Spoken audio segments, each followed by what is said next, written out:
সংযুক্ত যিহেতু হৈ আছো মাছুম খণ্ডকাৰৰ সৈতে। খণ্ডকাৰ ডাঙৰীয়া, আপুনি সেই মানুহখিনিৰ ওচৰত থাকে, আপুনি সেই মানুহখিনিৰ লগত থাকে, আৰু যিখিনি নেতাই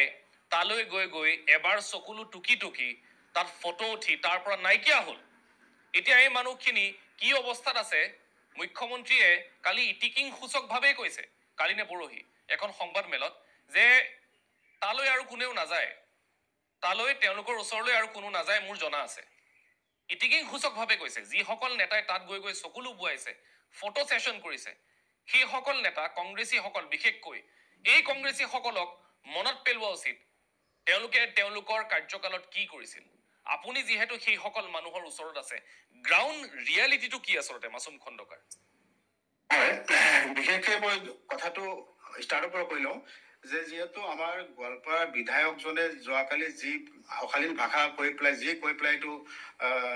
আমাক লজ্জিত কৰিলে, কিন্তু সেই বিষয়টোৰ ওপৰত নগৈ তেওঁ কিন্তু আজি অলৰেডি ক্ষমা মাগিলে, তেওঁ ক্ষমা বিচাৰিলে। কিন্তু ইয়াতে দেখা গ'ল যে বিগত দিনতো আমাৰ যেনেকুৱা জয়ন্ত মল্ল ডাঙৰীয়া, পীযুষ হাজৰিকা ডাঙৰীয়া, তেওঁলোকক প্ৰেছ ৰিপৰ্টাৰসকলকো বহুত বেয়াকে কোৱা আমি বিগত দিন দেখিছো আমি। কিন্তু কথাটো হ'ল যে যিটো পাইকান উচ্ছেদ যিটো ইছ্যু লৈ পলিটিক্স চলি আছে, এই ইছ্যুটো আজিৰ নহয়, এইটো 1950 চনৰ পৰা ক'ব লাগিব। কাৰণ যেতিয়া 1950 চনত যেতিয়া আৰ্থকুৱেক হোৱাৰ ফলত আমাৰ গোৱালপাৰা ডিষ্ট্ৰিক্টত 10,000 hectares of land has been eroded to the river. 10,000 hectare যিটো ভূমি আছিলে আমাৰ গোৱালপাৰা জিলাৰ, এইটো নদীত গুচি গ'ল। তাৰে ভিতৰত ইমানখিনি যিখিনি 10,000 হেক্টৰ মানে নিয়াৰ এবাউট 74,000 বিঘা মাটি, ইমানখিনি বিঘা মাটিৰ যিমান গাঁৱৰ মানুহবিলাক আছে, সেই মানুহবোৰ বিভিন্ন ঠাইত কোনোবা PRF-ত খাচ মাটিত তেওঁলোকে বসবাস কৰা আৰম্ভ কৰিলে। কিন্তু সেই সময়ত যিটো কংগ্ৰেছ চৰকাৰ আছিলে, সেই সময়ত কংগ্ৰেছ চৰকাৰে যদি তেওঁলোকৰ মাটিবিলাক আবণ্টন দিলহেঁতেন বা ভূমিৰ নদী ভঙা চাৰ্টিফিকেট দি পেলাই তেওঁলোকৰ ভূমিৰ কিবা অল্টাৰনেট কিবা যে ব্যৱস্থা কৰি দিল হয়, আজি এই মুছলিম মানুহবিলাক বা আমাৰ এই মাইনৰিটি মানুহবিলাক আজি এই অৱস্থাত দুৰ্ভগা নহ'লে। কিন্তু ইয়াতে দেখা গ'ল যে 2010ত যিটো অসম চৰকাৰে যিটো আইন আনিছিলে, Assam land prohibition and grabbing act 2010, সেই সময়ত আমাৰ বন মন্ত্ৰী আছিল আমাৰ বৰ্তমানৰ সাংসদ ৰকিবুল হুছেইন। তেওঁ সেই সময়তে এইটো আনিছিলে। সেই সময়তে মাইনৰিটিৰ কথাটো তেওঁ চিন্তা কৰিব লাগিছিল যে মাইনৰিটি মানুহৰ অঞ্চলত ধুবুৰী, গোৱালপাৰা, বঙাইগাঁও, বিশেষকৈ এই লৱাৰ আছামৰ যিখিনি ডিষ্ট্ৰিক্ট আছে, এইখিনি ডিষ্ট্ৰিক্টৰ মানুহবিলাকৰ বেছিভাগ নদী ভঙা মানুহ, একদম এভৰি ইয়াৰ নদী ভাঙি যায়। এই মানুহবোৰ ক'ত যায়, ক'ত গৈ ছেটেল হৈ আছে, এইবিলাক সেই সময়ত কংগ্ৰেছ চৰকাৰে এইবিলাক চাব লাগিছিলে। কংগ্ৰেছ চৰকাৰ সেই সময়ত আমাৰ এতিয়া ধৰক EDF আহিছে, তাৰ আগত EDF নাছিলে, তেতিয়া কংগ্ৰেছো ভাবিছিলে যে মুছলিম ভোট বাউণ্ড দিবই লাগিব, মুছলিম মানুহে কংগ্ৰেছক ভোট দিবই লাগিব বাউণ্ড। এতিয়া ধৰক মুছলিম মানুহৰ হাতত অপশ্যন আছে। সেই সময়ত কংগ্ৰেছে কেতিয়াও মুছলিমৰ যিটো সমস্যা আছিলে, যেনেকৈ নাগৰিকৰ সমস্যা আছিলে, মেইন সমস্যা আছিলে, এই সমস্যাবিলাক তেওঁলোকে কেতিয়াও সমাধান কৰা নাই। আৰু যিটো ভূমিৰ সমস্যা, সেই সমস্যা মানুহবিলাকে যেতিয়া PRF মাটিত থাকিলে, খাচ মাটিত থাকিলে, তেওঁলোকে কেতিয়াও মানুহবিলাকক ভূমি আবণ্টন দিয়া নাই। কিন্তু যেতিয়া ইভিকশ্যন হয়, তেতিয়া তেওঁলোকে ৰিলিফ লৈ পেলাই বা তেওঁলোকে বিভিন্ন কামত তেওঁলোকে ফটো উঠিব যায়। আমি এইবাৰ ইভিকশ্যন আমি দেখিছো, যিটো হাছিলা বিলত ইভিকশ্যন হ'ল, নিয়াৰ এবাউট 670 ফেমিলিজ এভিকশ্যন হ'ল। আমাৰ যিখিনি মানুহ আছিলে গোটেইখিনি মই ডকুমেণ্ট তথ্য আমাৰ DC অফিচত মই জমা কৰিছো, মই নিজে গৈ জমা কৰিছো। তাতে আমি পিটিশ্যন এটা ফাইল কৰিছো under the act 2013 fair compensation and rehabilitation act. সেইটো মানে যাতে মানুহবিলাক ক্ষতিগ্ৰস্ত মানুহবিলাক, ভিক্টিম ফেমিলিবিলাক যাতে তেওঁলোকে ক্ষতিপূৰণ আৰু অল্টাৰনেট কিবা জেগা পায়। তেনেকৈ এই বস্তুটো কৰাৰ সময়ত যিটো আমাৰ বিধায়ক যোনজন আছিল, তেওঁ ইচ্ছা কৰিলে তেওঁ লিড ল'ব পাৰিলে হয়, কিন্তু তেওঁ কেতিয়াও এইবিলাক বস্তুত লিড লোৱা নাই। আমি দেখা নাই এই ফৰ্ম ফিল আপ কৰাৰ কাৰণে, ডকুমেণ্ট কালেক্ট কৰাৰ কাৰণে মই দিনে ৰাতি ৰ'দ বৰষুণত মই গৈ পেলাই কাম কৰিছো। প্ৰত্যেকটো ঘৰে ঘৰে গৈছো, মানুহৰ কেম্প ত্ৰিপাল বেলেগ বিভিন্ন জেগাত ঠাইত স্প্ৰেড হৈ আছে মানুহবিলাকক। এই মানুহবিলাকক বিচাৰি ঘৰে ঘৰে গৈ মই ডকুমেণ্ট কালেক্ট কৰি পেলাই মই বিধায়কৰ ফালৰ পৰা একো নাই ইনিচিয়েটিভ, তেওঁলোকৰ ফালৰ পৰা কোনো ইনিচিয়েটিভ নাই, কোনো একো নাই। তেওঁলোকে আহি পেলাই যিজন ল'ৰা আহিছে, কান্দিছে, ফটো উঠিছে আৰু গুচি গৈছে বাছ এইখিনিয়ে। কিন্তু আমি যিখিনি ফিল্ডত আমি তেওঁলোকক বিধায়ক বনাইছো, এটা সময়ত তেওঁলোকক পঞ্চায়তৰ মেম্বাৰৰ পৰা আৰম্ভ কৰি MP লৈকে তেওঁলোকক আমি বনাইছো। মুছলিম মানুহে পঞ্চায়তৰ মেম্বাৰৰ পৰা আৰম্ভ কৰি কাউন্সিলাৰ, ZPC, MLA, MPM গোটেই বনাইছিলে মানুহবিলাকে। কিন্তু তেওঁলোকৰ অধিকাৰক কেতিয়াও সাব্যস্ত কৰা নাই কংগ্ৰেছে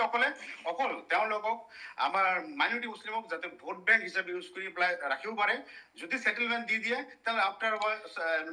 নেক্সট ইছ্যু নাথাকিব। এবাৰ শুনক, যিসকলে এতিয়াও এই কংগ্ৰেছী নেতাসকলৰ এই বিধায়কসকলৰ সপক্ষত চকু কাণ মুদি মন্তব্য কৰি আছে তেওঁলোকে এবাৰ শুনক মাছুম খণ্ডকাৰৰ কথাখিনি শুনক আমাৰ কথা শুনিব নালাগে আপোনালোকে মাছুম খণ্ডকাৰৰ কথাখিনি শুনক আপোনালোকে জুনেৰ খালিদৰ কথাখিনি শুনক ন্যায়গত প্ৰক্ৰিয়াটো আচলতে কি প্ৰকৃত কথাবোৰ আচলতে কি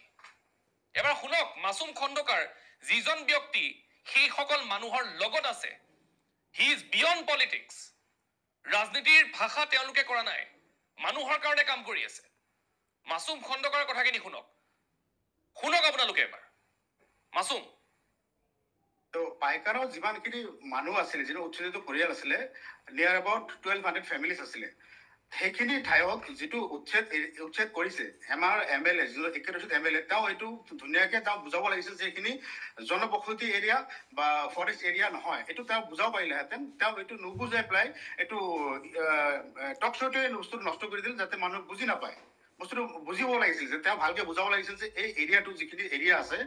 পাইকান বনাঞ্চল কোনটো হয় যিটো তুৰা ৰোড গোৱালপাৰাৰ পৰা তুৰা যোৱা ৰাস্তা আছে যিটো মেঘালয়ৰ তুৰা বুলি এটা জাগা আছে ডিষ্ট্ৰিক্ট আছে সেই যোৱা ৰাস্তাটো কয় পাইকান ৰোড বুলি কয় আৰু য'ত ইভিকশ্যন কৰিছে সেই তাত আমাৰ কৃষ্ণাৰ হাবৰাঘাট কলেজ আশুডুবি এইবিলাক এটা সময়ত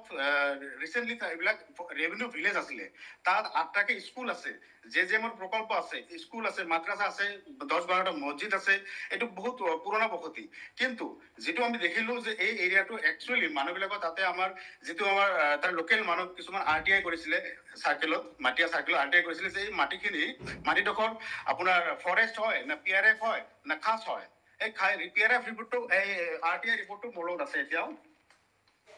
RTI ৰিপৰ্টটো মই লৈ আহিছো মই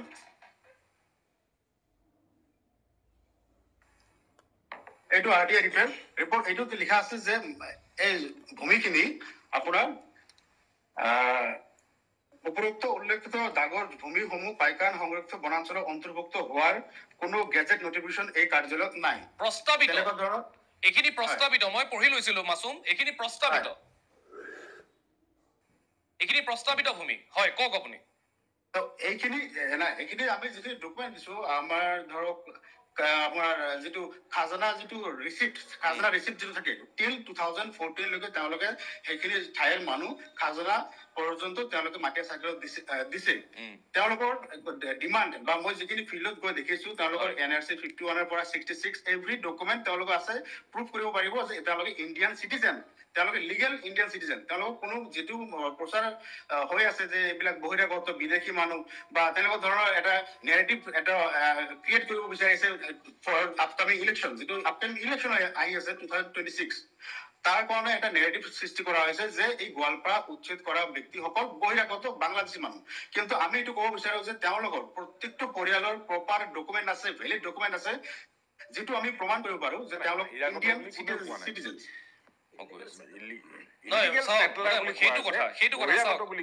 মাছুম সেইটো কথাই মই আপোনাক শুধৰাবলৈ বিচাৰিছো যে এই যে ৰাজনৈতিক যিখিনি প্ৰপাগেণ্ডা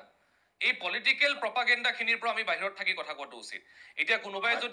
যদি তেওঁলোকক আমাৰ সাধাৰণ মানুহে কোনেও তেওঁলোকক বহিৰাগত ব্যক্তি বুলি কোৱা নাই কোনোবাই যদি কৈছে ৰাজনৈতিক স্বাৰ্থত কৈছে সেইটো এটা বেলেগ কথা আমি গ্ৰাউণ্ড ৰিয়েলিটিখিনি আপোনাৰ পৰা যিহেতু শুনিবলৈ বিচাৰিছো ঠিক আছে বাৰু সেই মানুহখিনিক লৈ কোনোবাই প্ৰশ্ন কৰিছে তেওঁলোকৰ ৰাজনৈতিক মুনাফাৰ বাবে আৰু সেই ৰাজনৈতিক মুনাফাৰ প্ৰশ্নৰ উত্তৰ দিবলৈ গৈ আন একাংশই মাইলেজ ল'বলৈ গৈছে এই ধৰণৰে কথা বতৰা